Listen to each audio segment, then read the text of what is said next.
నిజామాబాద్లో ఎంపీ అభ్యర్థి కవిత మాట్లాడుతున్నారు. లైవ్ లో చూద్దాం.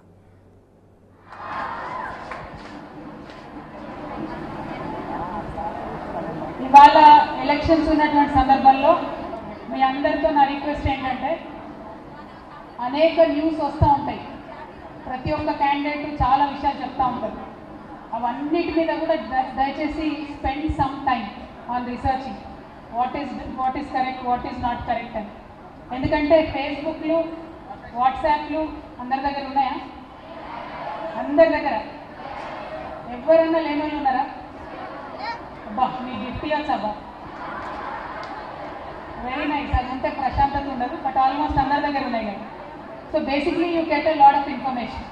My sincere request, whatever information you get ఒక్కసారి ఎగ్జామిన్ చేయండి. Just kindly compare it. ఎందుకంటే అందరికీ పెద్ద దిక్కులాగా గూగుల్ మాత ఉన్నది కదా. So you can simply compare. Otherwise ఏమవుతుందంటే whatever news runs in the Facebook, whatever rumours come to you in WhatsApp, you end up believing in them. So if you believe in wrong news, end of the day it is clear that you will select a wrong candidate. Selecting a wrong candidate వల్ల జరిగేది ఏముంటుంది? మన vote waste అవుతుంది. First thing.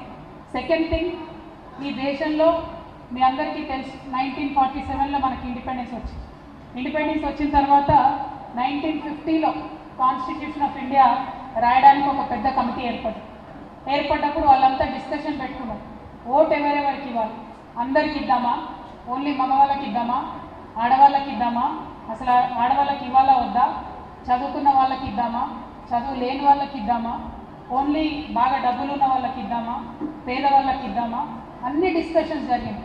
అంటే see this is 2019, but if you can imagine the situation in 1947 when hardly there was any literacy, when hardly there was any education, when there were only very few people who were rich and who could who could have any access to information. ఆ టైంలో if you can imagine how India was, ఆ టైంలో జరుగుతున్న ఈ discussions అన్ని ఎవరికి ఇవ్వాలి, ఎవరికి ఇవ్వద్దు. సో కొంతమంది ఏమన్నారంటే ఓన్లీ మెన్కి ఇవ్వాలి, ఎందుకంటే మెన్నే అంతో ఇంతో చదువుకున్నారు, అవేర్నెస్ ఉంది అన్నారు. కొంతమంది ఏమో ఉమెన్కి కూడా ఇవ్వచ్చు, ఎందుకంటే మెన్ ఇంట్లో అన్ని విషయాలు చెప్తారు కాబట్టి దే ఆర్ ఆల్సో అవేర్ అన్నారు. ఇంకా కొంతమంది ఏమో మినిమం ఎడ్యుకేషన్ పెట్టాలి 10th అన్నారు. ఇంకా చాలామంది ఏమో డబ్బులు ఉన్న వాళ్ళకి ఇవ్వాలి, మిగతా వాళ్ళకి కష్టం అన్నారు. అప్పుడు చాలా డిస్క్రిమినేషన్ కూడా ఎక్కువ ఉంది. అసలు టెంపుల్స్లోకి రానివ్వకపోవడం, మతపరమైన డిస్క్రిమినేషన్ చాలా ఉంది. అటువంటి సందర్భంలో కొంతమంది కొన్ని సెక్షన్స్ ఓట్స్ ఇవ్వద్దు అన్నారు.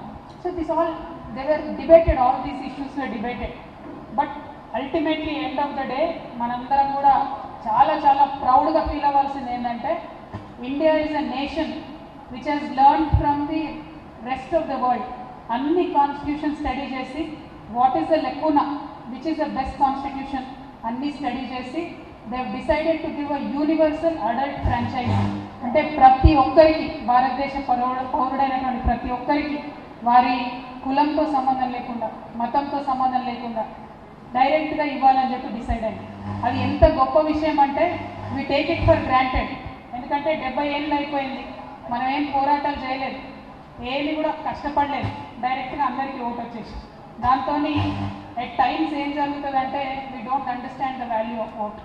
ఎస్పెషలీ టౌన్స్లో, నిజామాబాద్ టౌన్లో నాకు తెలిసి లాస్ట్ 6-7 ఎలక్షన్స్ డేటా తీసుకొని చూస్తే ఓన్లీ 50% ఓటింగ్, ఓన్లీ 50%. అంటే బాగా చదువుకున్న వాళ్ళు ఉండేటటువంటి నిజామాబాద్ పట్టణంలో ఓన్లీ 50% మంది బయటకు వచ్చి ఓటు వేస్తారు.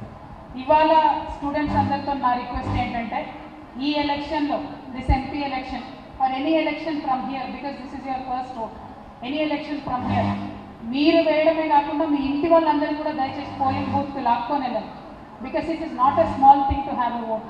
ఇవాళ ఓటు లేనటువంటి లేడీస్ చాలా కంట్రీస్లో they had to fight, struggle for years together to actually get their vote. అంటే vote is a recognition that I am a citizen of this country. If you are a proud citizen, we better go out and vote. If you are not proud, we don't care, we can SIT at home, watch TV, treat it as a holiday and enjoy life. But ఒక్కరోజు holiday enjoy చేయడం వల్ల తెల్లారి నుంచి మీరు పేపర్లో చూసినప్పుడల్లా బాధ్యత లేనటువంటి వాళ్ళు ఎన్నికై అసెంబ్లీలకు, పార్లమెంట్లకు పోతారు. వాడు ఏం చేస్తున్నాడో మనకు అర్థం కాదు, వాళ్ళు ఏం మాట్లాడుతున్నారో మనకు అర్థం కాదు. అప్పుడు బాధపడతాం. అరే కొంచెం నేను కూడా ఏమైనా చేసి ఉంటే బాగుండు కదా అని చెప్పి అప్పుడు ఫీల్ అవుతాం. నా సిన్సియర్ రిక్వెస్ట్ మీ అందరితో, మీరు ఎవరికి ఓటేస్తారన్నది పక్కన పెట్టండి, డిఫరెంట్ స్టోరీ, ఎవరికైనా వేసుకోండి, it is your choice, because that is a right you have earned because you are a citizen of this country. But kindly get out and vote.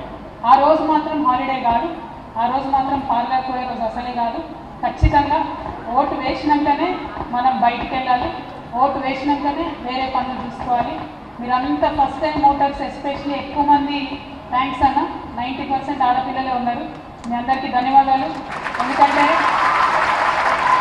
I know boys are a little minority, we will address to you also. మీరు చెప్తే అమ్మ నాన్న చచ్చినట్టు మీ మాట వింటారు, అవునా కదా? వింటారా లేదా? గ్యారెంటీగా వింటారు. ఆడపిల్లలు చెప్తే నా రిక్వెస్ట్ ఒకటే, కంపల్సరీ ఓట్ చేయమని చెప్పండి. ఎందుకంటే ఓట్ చేయకపోతే రేపు పొద్దున మీకు క్వశ్చన్ చేసే అధికారం లేదు. సపోజ్ రేపు పొద్దున ఎవరో ఒకరు గెలుస్తారు, XYZ ఏదో పని జరగలేదు అనుకోండి, మీరు పోయి క్వశ్చన్ చేస్తే చాలామంది పొలిటీషియన్స్ ఉన్నారు, ఇదివరకు మాట్లాడిన వాళ్ళు, అరే ఆ గల్లీలో మీ గల్లీలో నాకు ఓట్లే రాలేదు కోరమయ్య అన్న వాళ్ళు కూడా ఉన్నారు. I've seen this happen. You know, that happens a lot of times. My sincere request to you, get out and vote. Look out for a good candidate. And మరీ అపీల్ చేస్తున్నా, ఫేస్బుక్లలో, వాట్సాప్లలో, this is social media right, it is reaching directly to your hand. దాంట్లో డైరెక్ట్గా స్పిరిటెడ్గా ఫ్రీగా వచ్చే news కంటే paid news ఎక్కువ ఉంటుంది ఈ మధ్య. People pay for advertisements, people pay for articles, people pay for them to write positive news. So ఒకసారి చెక్ చేసుకోండి. అందులో ఎట్లుంటాయంటే ఇంబెడెడ్ ఇన్ ఇట్ సెల్ఫ్ చాలా డిఫరెంట్ న్యూస్ ఉంటుంది, రాంగ్ న్యూస్ ఉంటుంది. Kindly compare. ఎందుకంటే మనం మరీ గొర్రెలమైతే కాదు, we have to analyse when you get some news. నేను yesterday I have seen a news.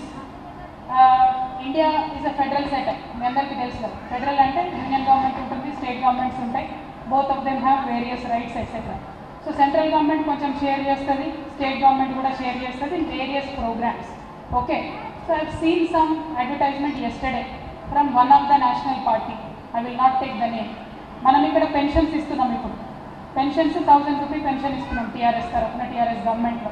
So that national party ఫేస్బుక్లో వాళ్ళు ప్రాపగండా ఏం చేస్తారంటే 80% వాళ్ళు ఇస్తున్నారు, 20% స్టేట్ గవర్నమెంట్ ఇస్తుందని ప్రాపగండా చేస్తున్నారు. బట్ వెరాజ్ the fact is it is the other way round. 20% is given by union government and 80% is given by state government. అంటే simply it's the other way round. So నా request అప్పటి నుంచి మీకు నేను మరీ చెప్పేది ఏంటంటే, ఏది వచ్చినా సరే వెరిఫై చేయండి. Even my statement appears, you can verify. Even TRS party KCR గారి స్టేట్మెంట్ వచ్చినా యూ షుడ్ వెరిఫై. ఎందుకంటే అంత డైనమిక్గా మీరు లేకపోతే ఇంత ఫ్రీడమ్ ఉంది, ఇంత ఓట్ చేసే రైట్ ఉండి వేస్ట్ అయిపోతుంది.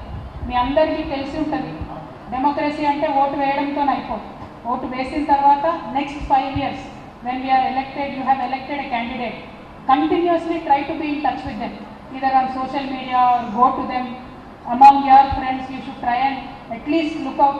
అంటే దాన్ని పార్టిసిపేటరీ డెమోక్రసీ అంటారు. డెమోక్రసీలో ఓటు వేసి వదిలేయట కన్నా తర్వాత అన్ని ఇష్యూస్లో కూడా పార్టిసిపేట్ అయితే మీకు కూడా బాగుంటుంది, మీకు తెలుస్తుంది. And especially one thing, I have a special request to girls. నేను సోషల్ మీడియాలో యాక్టివ్గా ఉంటాను, ట్విట్టర్లో, where people directly interact with me. But I have scene 99% only boys have interacted with me till now. Only 1 or 2 messages from girls. So I would request with you on Twitter, on Facebook, on Instagram, on WhatsApp, please be more active. Please keep questioning your MLAs. Please keep questioning your parliamentarians. If you don't find anything right, మీ ఇంటి ముంగట drainage బాగాలేదు అనుకోండి, you know whom to ask. Ganesh అన్న, మనకు పార్లమెంట్లో ఏదైనా policy అవుతుంది, మీకు నచ్చలేదు, you know whom to ask right now. So ఇట్లాంటివన్నీ కూడా మీరు అడగకపోతే, క్వశ్చన్ చేయకపోతే మాకు కూడా గ్రాంటెడ్ అయిపోతుంది. So that has to be there. మన డెమోక్రసీలో చెక్స్ అండ్ బ్యాలెన్సెస్ కూడా ఉండాలి. సో మీ అందరినీ కూడా నేను రిక్వెస్ట్ చేసేది ఏంటంటే, I will not take too much of your time. Only one thing I will repeat again, election is April 11. Kindly go out and vote. Not only you, but your whole family. Make sure you drag them along. ఎందుకంటే ఈసారి నిజామాబాద్ పేరు నిలబెట్టుకోవాలి మనం. అన్ని cities, Hyderabad, Bengaluru, Bombay, Delhi, ఇవన్నీ కూడా only 50% ఓటేసినాయి last time ఎలక్షన్స్లో. This time let us make a change. Let us make sure Nizamabad will vote. At least 70 to 80% తీసుకెళ్ళాలి. దాంట్లో మీ అందరి కాంట్రిబ్యూషన్ ఉండాలని చెప్పి మనస్ఫూర్తిగా కోరుతున్నాను. మరి I leave the floor open to you because I wanted you to ask me more questions, not for me to tell you more. So this is where I am. This time again I'm contesting for parliament. Please support me. Thank you. జై తెలంగాణ. జై Telangana. Questions అమ్మాయిలు ఎక్కువ ఉన్నారు కాబట్టి వీళ్ళకి ఎక్కువ, వాళ్ళకి ఒకటి. ఓకేనా?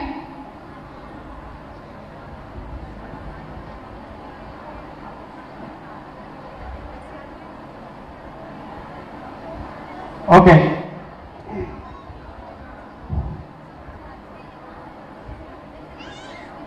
ఓకేనా? నీ పేరు చెప్పి క్వశ్చన్ అడిగి.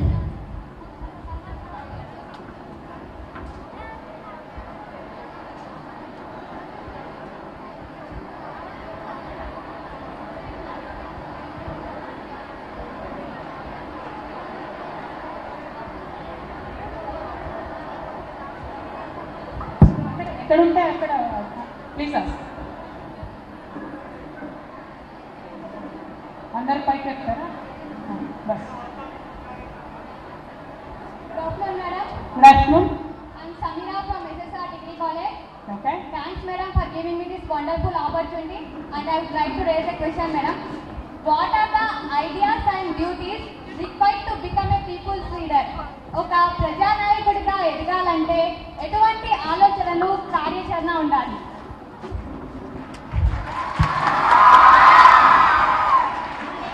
Thank you. First of all I think to become a leader ఒకసారి మనకు డిఫరెన్స్ తెలియాలి. మొత్తము మీరు ఇండియా వైడ్ కానీ వరల్డ్ వైడ్ కానీ చూస్తే there are 2 types of leader. ఒకటేమో పాలిటీషియన్స్ ఉంటారు, ఇంకొకరేమో లీడర్స్ ఉంటారు. పాలిటీషియన్ ఏమో ఇమీడియట్గా క్విక్గా అప్పటికప్పుడు ఉండే బెనిఫిట్స్ని చూసుకొని బయటకు వెళ్ళిపోతారు. అంటే ఆ సీట్ గెలవాలి, ఆ ఎలక్షన్ గెలవాలి, ఇంకా ఆ తర్వాత నాకు నీతో పని లేదన్నట్టు పాలిటీషియన్స్ ఉంటారు. లీడర్ ఏమో పర్మనెంట్ ప్రజలతో సంబంధాలు కోరుకుంటారు. Like KCR he's been struggling for Telangana for 15 years. చాలాసార్లు పార్టీలో సెట్ బ్యాక్స్ అయినాయి, చాలాసార్లు తక్కువ సీట్లు గెలిచినారు, చాలాసార్లు వాళ్ళ పార్టీలోంచి ఇబ్బందులు అయినాయి. అయినా కూడా he never left the path that he chose. He was on it. So I believe, according to me, a leader whom I have seen closely is the one who never goes back just because he has a setback, or who never changes his goals because not anybody is supporting him.